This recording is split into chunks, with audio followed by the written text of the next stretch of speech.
100 कुओं में से पहला कुआं है जिन्हें हम इस वीडियो में बनाने वाले हैं। पानी पानी पानी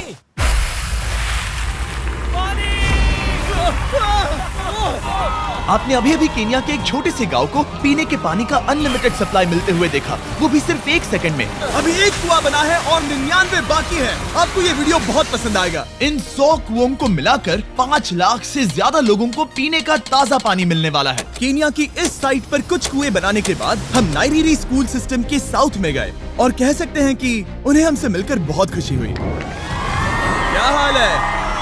मैंने ऐसा नहीं सोचा था। स्वागत के लिए शुक्रिया। समझ नहीं आता कैसे रिएक्ट करूं। बहुत बहुत शुक्रिया दोस्तों। हमारे आने पर इस गांव ने हमारा जोरों से स्वागत किया और नोलन इसमें थोड़ा खो गया। नोलन जैसा अजीब इंसान मैंने कभी नहीं देखा और ये मेरी गलती नहीं है। और फिर वहाँ का स्कूल देखने के बाद ये रहे हमारे मेहमान। क्या हाल है? दिन अच्छा बीत रहा है ना? सबसे मिलकर अच्छा लगा। एक टीचर ने मुझे दिखाया कि स्टूडेंट्स कहाँ से पानी पीते हैं, जो कि एक बहुत ही अनसेफ नदी से आ रहा था। तो आपके स्टूडेंट्स यहीं से पानी पीते हैं? हाँ ये बुरी बात है। हाँ, स्टूडेंट्स हमेशा डायरिया जैसी बीमारी, टाइफाइड जैसी बीमारी की कंप्लेंट्स करते हैं क्योंकि वो ऐसा पानी पीते हैं। तो हाँ। हम कोशिश करते हैं, पर देख रहे हो ना, अब क्या कहा जाए। पर क्या करे, जिंदगी तो जीनी ही है और पानी तो सबको चाहिए होता है। जाहिर है कि इनकी हालत सच में बहुत खराब है। असुरक्षित पानी पीने से इन बच्चों की जिंदगी बहुत कम होती जा रही है। पर कम से कम इस गांव की मदद करने की हम पूरी कोशिश करने वाले हैं। क्या पता ये मुझे फिट आएगा या नहीं। मेरा सिर बड़ा है। देखते हैं पानी मिलता है या नहीं। ओ,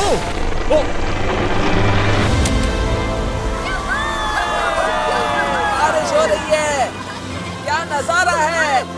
पानी जमीन से बाहर आने के बाद उसे ऐसे बैरल्स में इकट्ठा किया गया और बैरल्स को वाटर टावर्स पर लगाने के बाद आसपास के गांव के लोगों के पास सिर्फ पीने के लिए साफ पानी ही नहीं था, पर एक प्रेशराइज्ड वाटर सोर्स भी था, जिसका मतलब है कि लॉन्ड्री के लिए सुरक्षित पानी भी मिलेगा। और खींचो। मुझे बताओ ये नोलन की मॉम से कितना हैवी है? नोलन की मॉम से दुगना। ओह गॉड। मैं तुम्हें यहाँ से धकेल दूंगा। ठीक है, इसे अब यहाँ रख दो।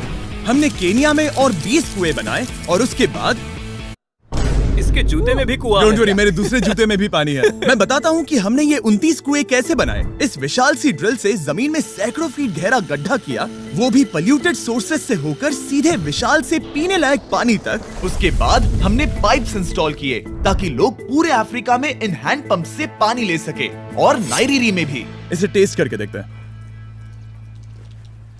पानी जैसा है। मुझे इस 5 गैलन ड्रम को भरने के लिए 5 मिनट लगे। इससे एक दिन में कितना पानी मिल सकता है? 3600 गैलन्स एक दिन में। ये न केवल स्कूल के 400 बच्चों को कवर करेगा, बल्कि स्कूल के आसपास के गांव वाले भी इसका अच्छे से इस्तेमाल कर सकते हैं।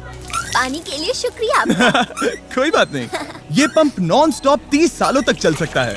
आपको लग रहा होगा कि इस तरह का बड़ा काम करने के लिए एक बड़े गवर्नमेंट की जरूरत पड़ेगी, पर ये सच नहीं है। ये प्रॉब्लम सुलझाना बिल्कुल मुमकिन है और ऐसी चीजें करने के लिए इंसानियत को आगे आना ही चाहिए। आपकी कामयाबी का राज क्या है? सच कहूँ तो ऐसा कुछ खोजो जो तुम्हें करना पसंद है, उसे लंबे समय तक करो और तुम्हें कामयाबी जरूर मिलेगी। मैं इससे बहुत करीब लाने वाला हूँ, देख रहे हो? मजेदार है ना?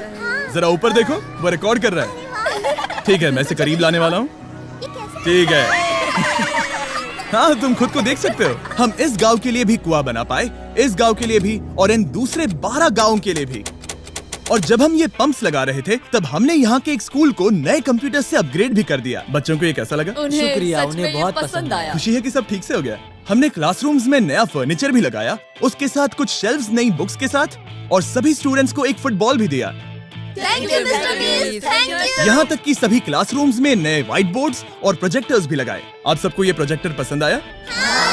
हम चौक का इस्तेमाल कर रहे थे जिससे बहुत डस्ट होता था, लेकिन आज सब कुछ साफ है। हमें इस बात की खुशी है। कोई बात नहीं, इतना तो कर ही सकते हैं। पर जब हम 45वें कुएं की साइट पर गए, तब एहसास हुआ कि वहाँ का हाल और भी बुरा है। जब भी उन्हें पानी की जरूरत पड़ती थी, तब उन्हें जंगल से 1 मील खतरनाक रास्ता तय करके जाना पड़ता था, जो एक विशाल सी पहाड़ी से जाता है। मैं जल्दी उठता हूँ, लगभग सुबह 4 बजे, ताकि मैं स्कूल के लिए पानी ला सकूँ। यहाँ से पानी निकालना सेफ नहीं है। ये जगह बहुत स्लिपरी है, जिससे किसी को चोट लग सकती है। हमने उनके कुएं पर काम करना शुरू किया, तब उन्होंने मुझे दिखाया कि वो पानी कहाँ से निकालते थे। आपको दिन में ऐसे कितने चक्कर लगाने पड़ते हैं? 2 बार। दिन में 2 बार? ओह वाह, तो एक आम स्टूडेंट ऐसा ही कुछ ले जाता है? हाँ। ओह गॉड, अगर 200 स्टूडेंट्स ऐसा रोज करते हैं तो ये कितना मुश्किल होगा? बहुत मुश्किल हो सकता है। ओह गॉड, ये ढलान तो बहुत बड़ी है।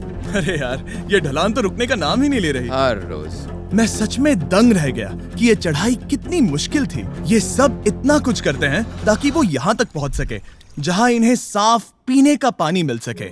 आमतौर पर आप पानी यहीं से लेते हो? हाँ। और पानी भरने के बाद ये जग्स लगभग 18 किलो तक हो जाते हैं, जो इन बच्चों के लिए पहाड़ियों से ले जाने के लिए बहुत मुश्किल है। लेडीज आराम से ये 2 उठा सकती ओह, हैं। तो मैं अभी जरूर ले जा पाऊंगा। और एक बार हमने जग्स भर लिए, उसके बाद वक्त था वापस ऊपर जाने का। जल्दी करो, चलते हैं। इससे तो पसीना भी नहीं आ रहा है। मैं ले लूंगा। और अब घंटों तक असुरक्षित पानी को इकट्ठा करने के बजाय उनका नया पंप स्कूल के बस 10 फीट दूर था, तो अब ये यहाँ से पानी ले सकते हैं। बहुत थक गया हूँ। और फिर हम गए हमारे अगले गांव में, जहां हमने बनाया हमारा 46वां कुआं। पर हमें एक प्रॉब्लम से गुजरना पड़ा। हमने देखा कि ये गांव आधे से बटा हुआ है, वो भी इस खतरनाक सी नदी से। ये अभी इतनी खतरनाक नहीं लगेगी, पर जब बारिश का मौसम आता है, पानी ऊपर तक आकर इस पुल को पूरी तरह से निगल लेता है। और ये पुल इसलिए इतना जरूरी है क्योंकि वहाँ जो गांव है, वहीं पर सभी हॉस्पिटल्स और स्कूल्स हैं, इसलिए यहाँ से रोज गुजरना पड़ता है। ये खतरनाक है, लेकिन इस पुल के अलावा इनके पास और कोई ऑप्शन नहीं है। जब ये नदी उफान पर होती है तो ये किसी को भी बहा ले जाती है, लोग, स्टूडेंट्स, यहाँ तक कि जानवर भी। हाल ही में इस नदी को क्रॉस करने की कोशिश में हमने 3 लोगों को खो दिया। इस तरह किसी की जान जाना पागलपन है और हम इसे स्वीकार नहीं कर सकते। और जिस पल हमने इस बारे में सुना, तब हमें मदद करनी ही पड़ी। तो पंप तक जाने वाले पुल को जब हमने ठीक करना शुरू किया, तब हमने केन्या से 2000 मील दूर जिम्बाब्वे देश का भी सफर तय किया। अफ्रीका में आए 1 हफ्ते से ज्यादा हो गया है और अब भी कई पंप्स लगाने बाकी हैं। तुम में से बदबू आ रही पर है। मैंने सुबह ही शावर लिया था। बात होते ही मैं हाथ नीचे ले लूंगा। इस काम के लिए मैं तुम दोनों पर भरोसा कर सकता हूँ? हाँ। हमें सबसे पहले एक लोकल हॉस्पिटल की जांच करनी थी, जहाँ साफ पानी की सख्त जरूरत थी। अंदर जाने पर हमें पता चला कि इस क्लिनिक की इस गांव को कितनी जरूरत थी। 1 साल में यहाँ पर कितने बच्चे जन्म लेते हैं? 1 महीने में करीब 50। इसका मतलब 1 साल में पूरे 600। वाह! पर दुख की बात यह है कि इन प्रेग्नेंट महिलाओं को सिर्फ पानी लाने के लिए 1 मील तक जाना पड़ता है और इन भारी बकेट्स को लेकर वापस आना पड़ता है। पर अच्छी खबर ये है कि हमने इनकी पैसों से मदद की यहाँ पर एक मॉडर्न पंप लगाने के लिए। संभाल के, ठीक से पकड़ो। और अब बस देरी थी इसे शुरू करने की। ठीक है नोलन, क्या तुम तैयार हो? मैं तैयार हूँ। ओवर। मुझे एक ड्रामेटिक जूम इन दो। नोलन, मैंने बटन दबा दिया है, ये काम कर रहा है? पानी आ रहा है। आप जाकर चेक करना चाहेंगे? हाँ। वहाँ पर? हाँ, चलो चलते हैं।